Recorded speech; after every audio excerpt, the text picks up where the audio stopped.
la mañana. Sol 106.5. 6:57.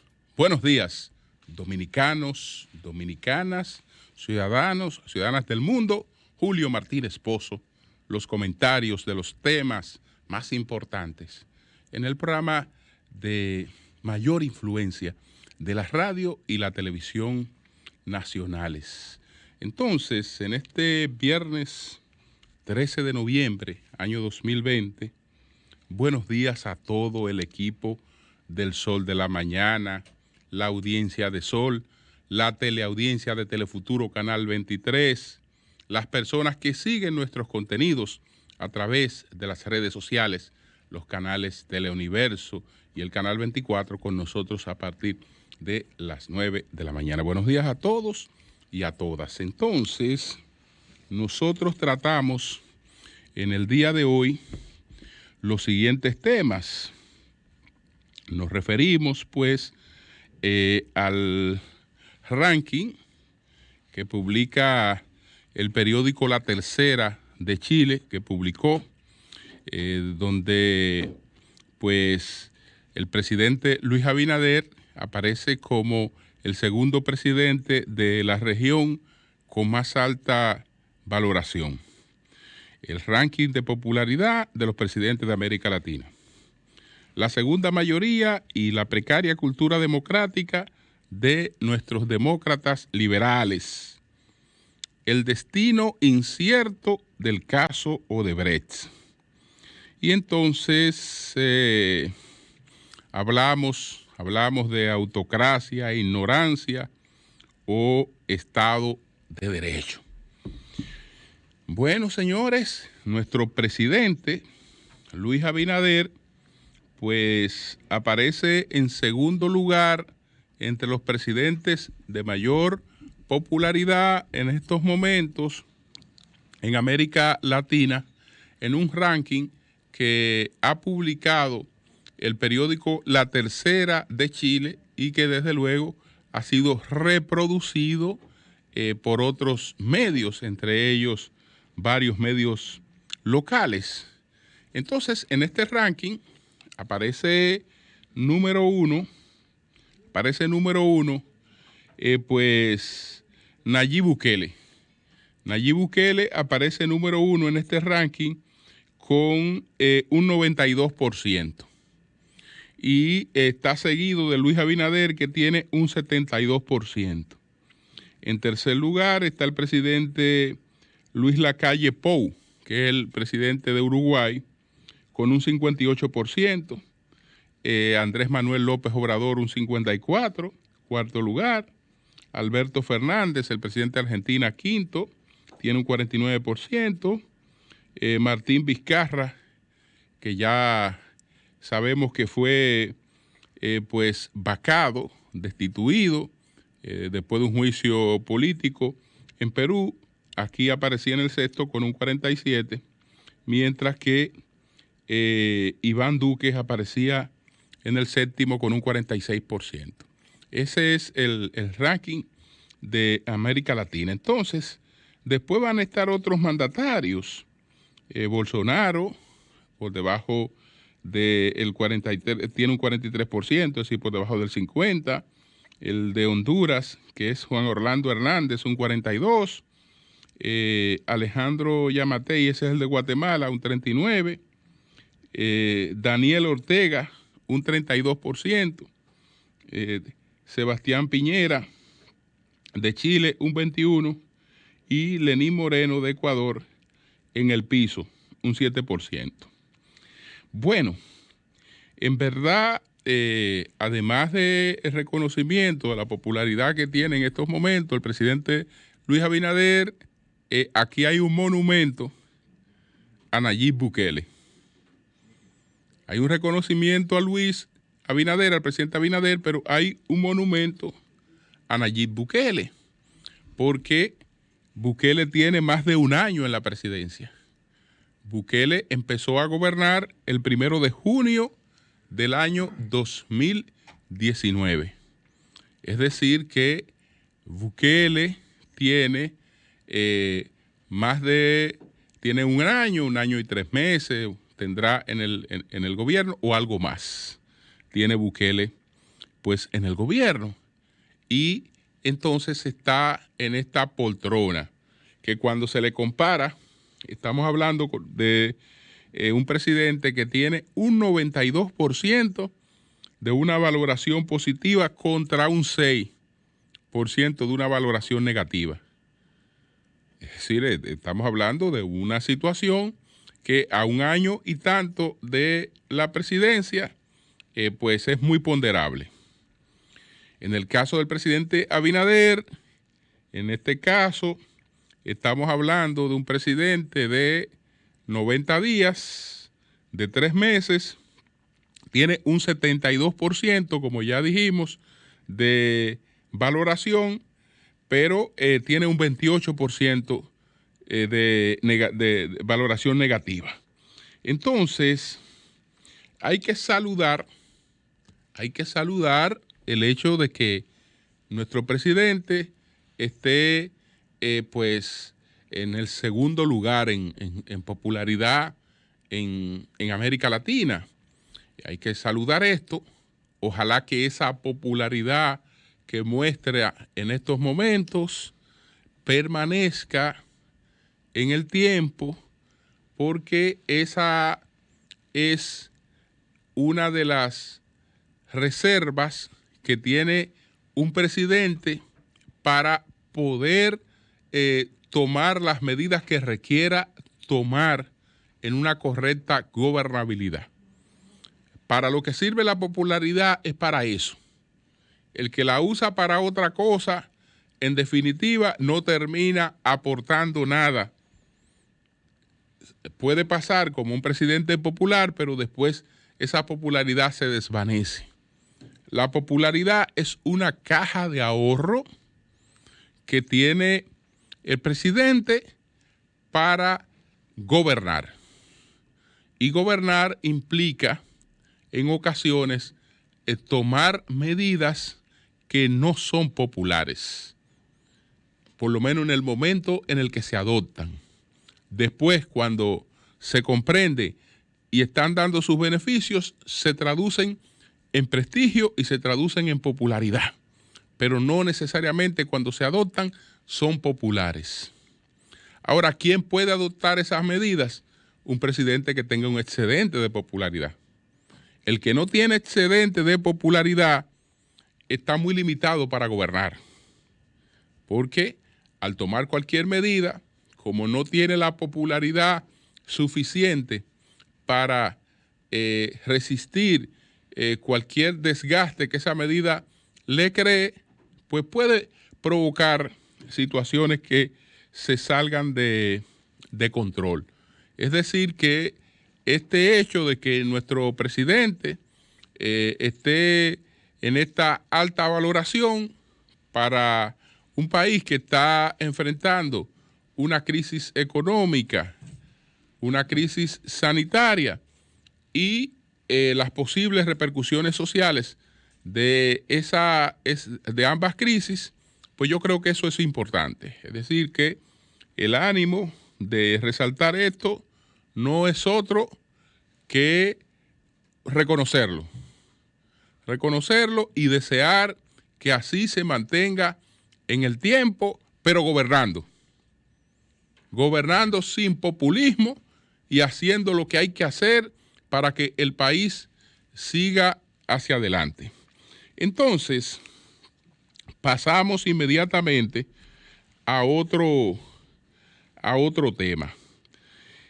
Pasamos a otro tema. El tema de la segunda mayoría y de nuestra precaria cultura, la precaria cultura democrática de lo que son nuestros demócratas.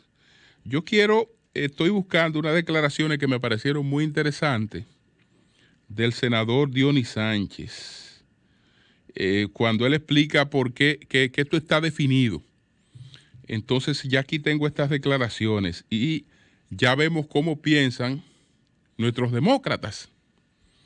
El vocero del partido Fuerza del Pueblo en el Senado, senador Dionis Sánchez, confirmó que durante la reunión que sostuvo la Comisión de Justicia para decidir a quién corresponde la segunda mayoría, se determinó que la organización que lidera el expresidente Leonel Fernández compone el segundo partido mayoritario.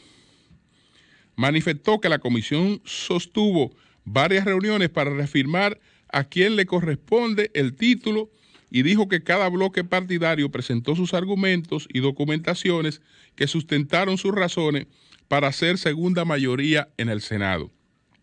Asimismo, el senador por Pedernales afirmó que la confirmación de la segunda mayoría, y he aquí lo interesante, que la conformación de la segunda mayoría, y ahí está citado textualmente Dionis Sánchez, no tiene que ver en nada con los procesos electorales. Es decir, esto no tiene que ver en nada con los procesos electorales. Cuando transcurre una elección, como transcurrieron las últimas elecciones presidenciales y congresuales en la República Dominicana, ¿qué pasó? ¿Qué pasó la misma noche? La misma noche y a las pocas horas ya de conocerse cuál era la proyección de esos resultados. ¿Qué pasó? Que todo el país,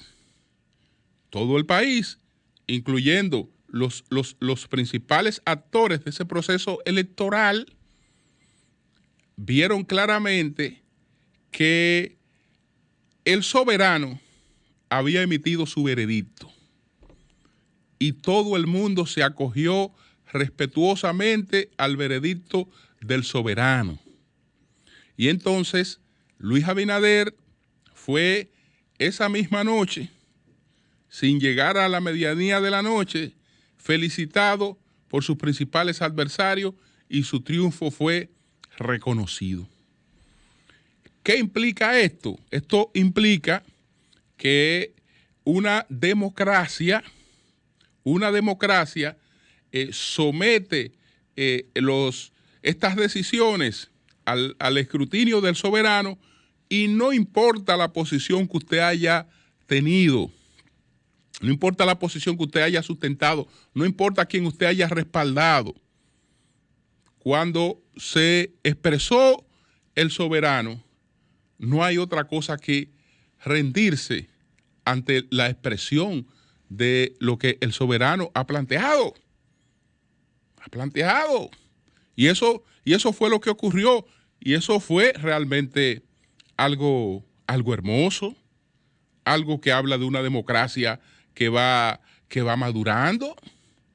¿Quién soy yo para oponerme a la voluntad expresada en las urnas por el soberano? No, yo creo que ya el soberano expresó su voluntad y a esa voluntad tenemos que acogernos todos. Entonces, cuando los electores se expresaron en las urnas, en esas elecciones, le dieron el primer lugar a Luis Abinader. Y por lo tanto, al darle el primer lugar con más del 50% de los votos, lo convirtieron en presidente de la República. Y a los legisladores de su bloque lo convirtieron en la primera fuerza del Congreso.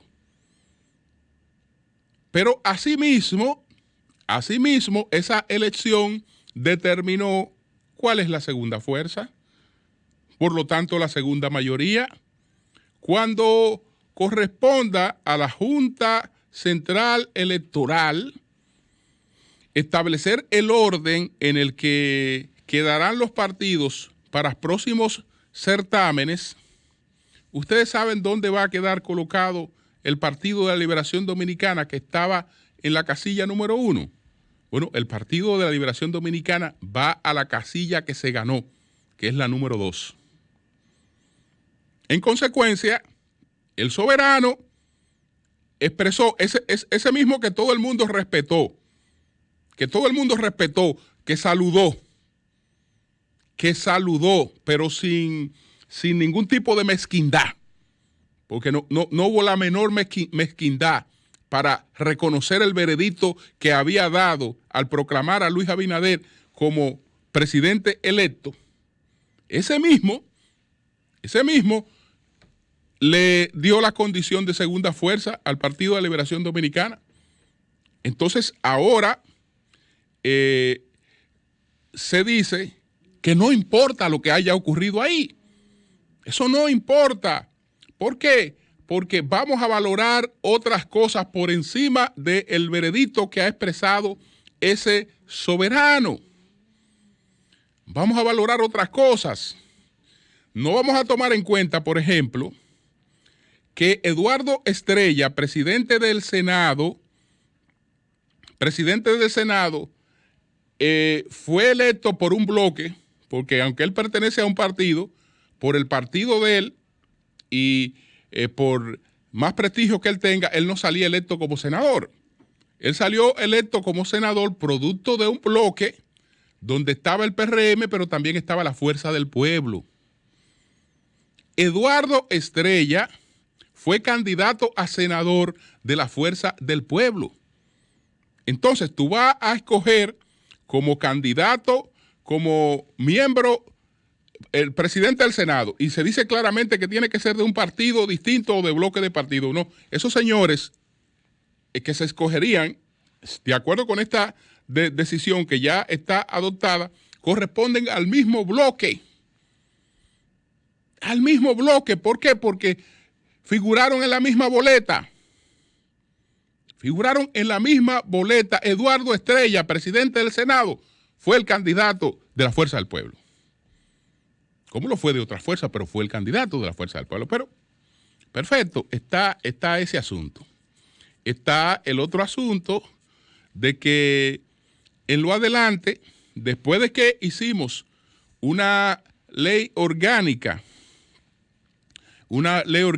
del sistema electoral y una ley de partidos, y la pretensión fundamental, además de transparentar los financiamientos, era la de controlar el transfugismo, ahora resulta que acabaremos premiando al transfugismo, coronando al transfugismo, homenajeando al transfugismo.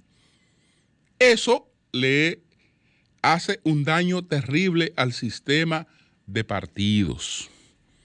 Yo sé que el presidente que adopta estas decisiones, en este caso la puede tomar, y esa decisión no va a comprometer para nada esa popularidad que él tiene. Él decidirá el tema de segunda mayoría, eso no le compromete su popularidad, porque a la gente al fin y al cabo no le importa eso. Pero no le importa en apariencia. ¿Por qué? Porque es que la confianza deriva de la certidumbre que se va estableciendo en una trayectoria. ¿Por qué una persona pues es sujeto de crédito en el almacén o en una bodega de su barrio, en una pulpería, como le decíamos antes? ¿Por qué es sujeto de crédito? Esa condición que le transfiere esa confianza para un intercambio diferido, para un intercambio comercial diferido, deriva del hecho de que la información que tiene el que le está otorgando una mercancía a cambio de un pago diferido, pues tiene una antecedencia de cumplimiento. Entonces a fulano se le puede fiar. Fulano se le puede fiar porque fulano cumple. Entonces, eso no es una confianza que se ha generado frente a el hecho concreto de que yo de repente me aparezco y estoy procurando un crédito. No, eso deriva del conocimiento de tu comportamiento anterior. Eso ocurre en todo en la vida. Eso ocurre en todo en la vida. Es decir, cosas que yo hago, que yo creo que no me afectan, pero van acumulando desconfianza, porque cuando yo me muevo fuera, aunque esté actuando dentro de lo que creo que es legítimo, que es legal, pero ilegítimo, esa quiebra de legitimidad que yo agoto aquí, se va acumulando y después me afecta en otras cosas. Es decir, no es verdad que aunque eso no tenga un efecto inmediato en una disminución de popularidad, porque no es un tema del interés de la mayoría de la gente, yo lo sé. Yo lo trato porque es un tema institucional. Y aunque la mayoría de la gente no le ocupe el tema institucional, uno sabe que ese tema es fundamental también. Entonces estamos en la obligación de establecerlo. Pero que siga el entierro, es decir, daste el lujo de determinar que la segunda mayoría es a quien a ti te dé la gana, de no respetar a la gente que fue y votó y estableció quién es esa segunda mayoría con claridad. Date el lujo de premiar el transfugismo, date todos esos lujos, pero se va acumulando una facturita de descrédito que después entonces repercuten de manera negativa. Y a veces, señores, que fue lo que nos pasó a todos ahora con este espacio de tranquilidad, cuando todos los bancos dijeron, no, señor, usted tiene 3 meses, señora, 3 meses, vamos a llevarla suave en 3 meses, perfecto. Y cuando se nos apareció eso a los 3 meses, juntos. Es decir, nosotros vivimos los meses de alivio, pero eso estaba ahí. Entonces, hay cosas que aunque no se vivan de inmediato, están ahí. Y de alguna manera repercutirán, pero van demostrando nuestra precaria cultura democrática, porque hay que tener un tupé fuerte. Es más, aunque usted lo piense, no se puede llegar al descaro de decir, esto no tiene que ver nada con lo que la gente haya decidido. Es decir, ¿qué importa, coño, lo que la gente haya decidido? Eso no es un criterio, digamos, de respeto a una cultura democrática, porque es un tema que ya el elector lo decidió, y es un tema que está claro en la propia Constitución, porque dice que tiene que ser de un bloque distinto. Que no es bloque de partido. ¿Y qué va a ser el bloque, coño? Que el bloque es el que le dé la gana de establecer allá adentro. Pero venga acá. Bueno, vamos con otro tema. El destino incierto. El destino incierto del caso de Brecht. Bueno, señores, si antes no había caso de Brecht, si ese caso Odebrecht ella era aquella cosa con la que la actual procuradora, entonces juez de la Suprema Corte de Justicia, presidente de la Cámara Penal, Miriam Germán, si esa cosa que Miriam Germán hizo pipián y demostró que carecía totalmente de sustento, que es el mismo, no hay otro. El expediente de Odebrecht que se está debatiendo es el que Miriam Germán demostró que carecía de sustento. El que ella hizo pipián, ese es el expediente de Odebrecht. Miren, señores, si eso era pipián, después del tema de los archivos, o más bien de la apertura de los archivos, la situación es mucho más precaria para la sustentación de ese expediente, porque resulta que a partir de la apertura de esos archivos, que supuestamente el magistrado Wilson Camacho, que parece que él se dio un viajecito a Marte cuando se hicieron los archivos definitivos, porque él desconocía que se habían hecho los archivos desconocidos. Él lo desconocía. Y tuvo el tupé de decir que él no sabía de eso. Bueno, ¿qué pasa con eso, con los archivos?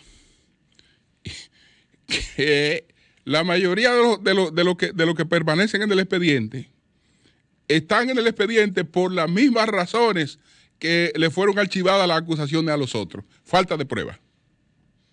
Es decir, si en lo que se alegó para el archivo definitivo que era verdad, porque contra ninguno de los que fue beneficiado de un archivo definitivo había prueba de soborno, que era el tema que se debatía. No me vengan con que Temo admitió que recibió financiamiento electoral, no de Odebrecht, sino de Ángel Rondón. No. Es financiamiento, eso no es lo que se está debatiendo ahí, financiamiento electoral, porque entonces habría que irse al Parque Olímpico a debatir eso, no. Es soborno. Entonces, sobre el tema de soborno, por las mismas razones que se admitió que no se habían encontrado pruebas para un archivo definitivo de lo que fueron beneficiarios del archivo definitivo, esas mismas razones arrastran a la mayoría de los que están en ese expediente. Por no decir a todos. Yo pudiera decir a todos, pero lo arrastran a la mayoría. A la mayoría de los que están ahí lo arrastran. Ese expediente, si vamos a hablar del archivo, solamente dejaría la acusación, y ya veremos qué tipo de acusación, solamente dejaría la acusación a Ángel Rondón, a Víctor Díaz y a Conrad Pitaluga. Porque busca el nombre de cualquier otro de los que están ahí en ese expediente que haya razones para dejarlo ahí, porque las razones que hay para archivarle definitivamente a ellos sus casos son las mismas que se invocaron para archivar el caso de los otros. Entonces, en consecuencia, para no desmantelar el expediente total y decir, bueno, ya aquí hay una parte de este expediente que no existe, sí, para dejar el expediente sustentado en alguna patica, vamos a dejar estos tres. Porque, le digo, usted coge el Andrés, usted coge a Tommy, al que usted quiera, a Roberto, al que usted quiera lo puede coger. Y usted ve los argumentos que hubo para archivar lo que fueron archivados, son los mismos que habría para archivar los casos de ellos, porque en los casos de ellos es lo mismo, no hay una sola prueba. Ahora, como ya dije, que en términos iniciales, así, podríamos decir, bueno, se cae el caso de la mayoría, vamos a quedarnos con tres. Vamos a quedarnos con tres y vamos a ver rápidamente cuál sería la situación de esos tres. Para que usted vea que no hay expediente. A Ángel Rondón.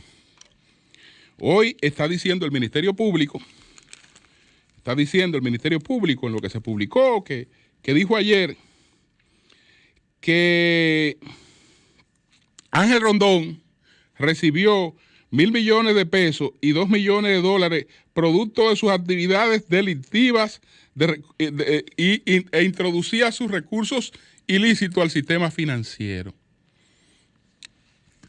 Esto es un abuso. Es un abuso, ya no me refiero a Ángel Rondón, que está acusado, sino es un abuso, es una infamia que arrastra al sistema financiero, lo que está produciendo el Ministerio Público al decir esto. Porque parece ser que aquí cualquiera puede venir y depositar dinero en el sistema financiero sin que ese dinero que deposita tenga una justificación, y sabemos que eso no puede ser así. Entonces, cuando estamos hablando de los recursos que recibió Ángel Rondón, cualquiera cree que estamos hablando de unas pruebas que llegaron de Brasil, o que cosas que descubrió el Ministerio Público en cuentas secretas y por aquí, y descubrió transacciones que no tenían ningún tipo de transparencia. Ese mismo Ministerio Público que ahora está en esta campaña mediática, decían que eran 5.000 millones, ahora son 1.000 millones. Pero en principio usted ve la acusación y eran 5.000 millones. Perfecto. Ahora recibía para sus actividades delictivas 1.000 millones de pesos. Pero ¿cuáles son las actividades delictivas? Una persona que tiene un contrato de representación con esa empresa. Y ese contrato de representación es a cambio de un beneficio económico. Una persona que además opera como contratista y subcontratista de esa empresa. O también que le alquila maquinaria o lo que fuera. Es decir, una gente que tiene una serie de actividades legítimas, todas legítimas, que es esa misma persona, porque el problema, ustedes saben que lo que hemos explicado desde el principio con el caso de Ángel Rondón, que lo que se alega contra Ángel Rondón fueron los mismos documentos que Ángel Rondón depositó en su defensa. ¿Qué hizo el Ministerio Público, Jean Alain y Wilson Camacho? ¿Qué hicieron? Que cuando Rondón fue y dijo, miren señores, el dinero que yo he recibido es el dinero que me corresponde recibir como representante comercial de esa empresa y como consorciado de esa empresa y como contratista que lo he sido. Entonces, he aquí los pagos que yo he recibido y he aquí los contratos que avalan esos pagos. Y fue y depositó todo lo que él ha recibido. He aquí los cheques, he aquí los bancos, todo. El papel de esos investigadores fue coger cada uno de esos contratos. Este es el contrato de representación. Así, recibió tanto para sobornar. Este contrato de que recibió tanto, ellos cogieron, le pusieron su coletilla y esa es la prueba que han presentado. Pero ¿cómo tú puedes alegar que una persona que tiene claramente unas contrataciones con una empresa a cambio de las cuales debe recibir unos pagos, esos pagos eran para otra cosa?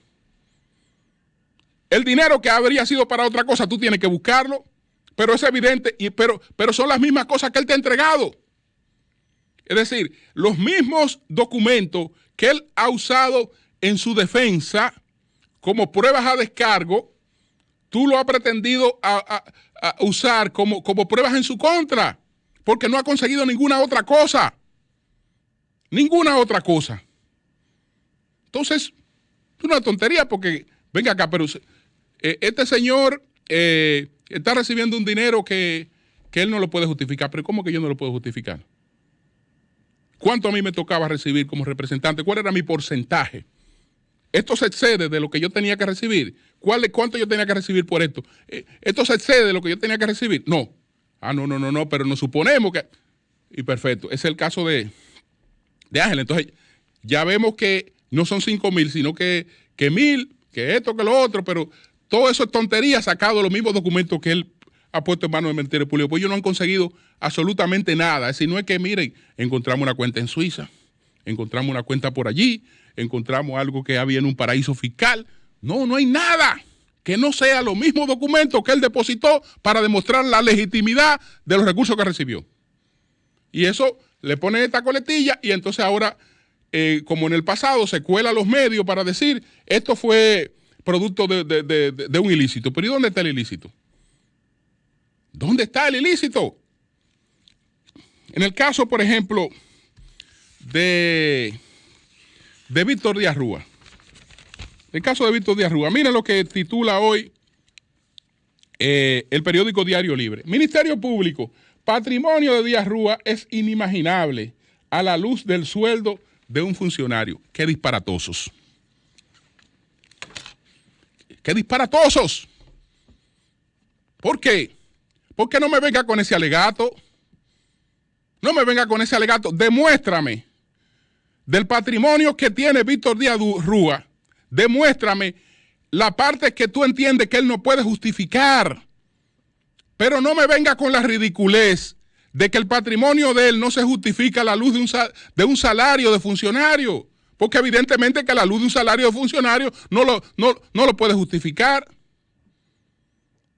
Pero antes de Víctor Díaz Rúa ocupar el primer cargo que ocupó, que fue director de INAPA, conocía a Víctor Díaz Rúa, y Víctor Díaz Rúa, por ejemplo, tenía villa en Casa de Campo y tenía un estatus y un estilo de vida de una persona que vivía de manera confortable.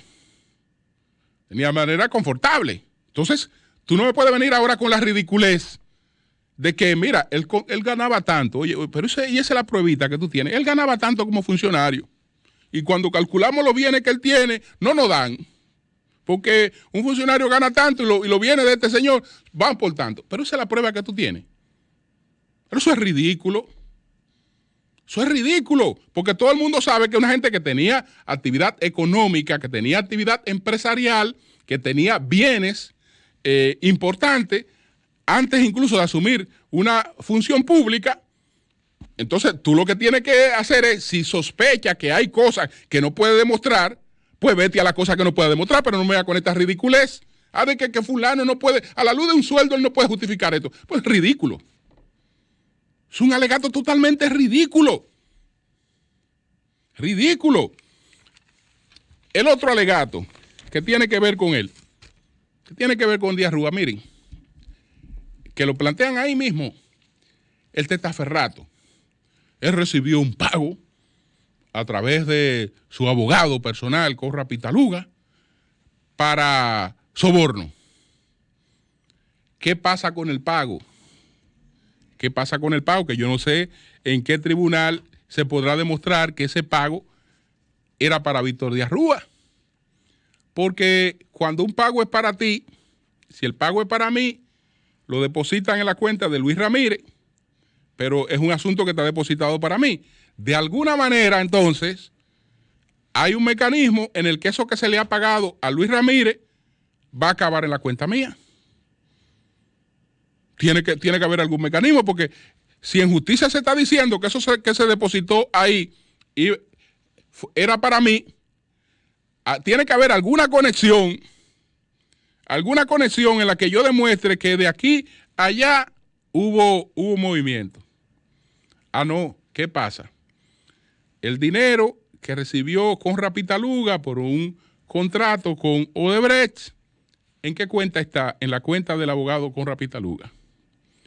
¿A quién Corra Pitaluga le transfirió un peso? A nadie. Nadie. Dice, mi cuarto era mío, ¿a quién yo le tenía que transmitir? A nadie. No, pero nosotros sospechamos que eso era para Víctor Díaz Rúa. Ok, ustedes sospechan que eso era para Víctor Díaz Rúa. Pero usted se puede aparecer ante un juez con una sospecha de que usted sospecha que eso era para él. O que usted sospecha que eso era para él. A Mauri, ahora el viernes pasa por el supermercado, cuando salga de aquí, compra unos vinos, Mauri va para su casa, pero lo vieron comprando unos vinos, él se va a montar en un carro, ahí mismo viene y lo revisa. No, pero usted sabe que no se puede beber manejando. No, pero ¿quién le ha dicho a usted que yo tengo planes de beber manejando? Esto es para mi casa.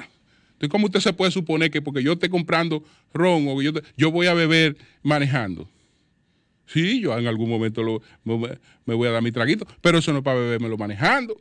Entonces, esa es la situación. Esa es la situación. Es decir, sustentar un expediente sobre esa base, todo el mundo sabe que eso no va para parte. La aspiración en estos momentos no es ese expediente se cayó hace tiempo.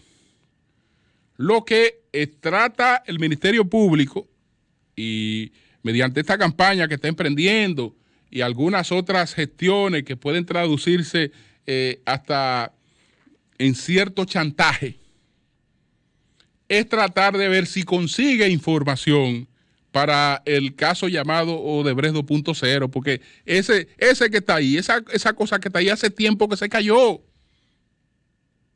Eso no se sustenta,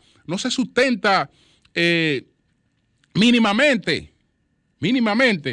Entonces, de ahí todas estas cuestiones que derivan en ridiculez. que derivan en ridiculez. Yo sé que la magistrada Miriam Germán no podía echarse encima una decisión responsable que debió tomar el Ministerio Público. Porque si ese expediente era el mismo al que ella se había referido, ella, sabiendo que no hay expediente, debió pedir el cierre de ese caso y que se elaborara cualquier otra investigación, pero sabiendo que en ese caso realmente no hay manera de sustentar las acusaciones que se han estado formulando. Cambio y fuera.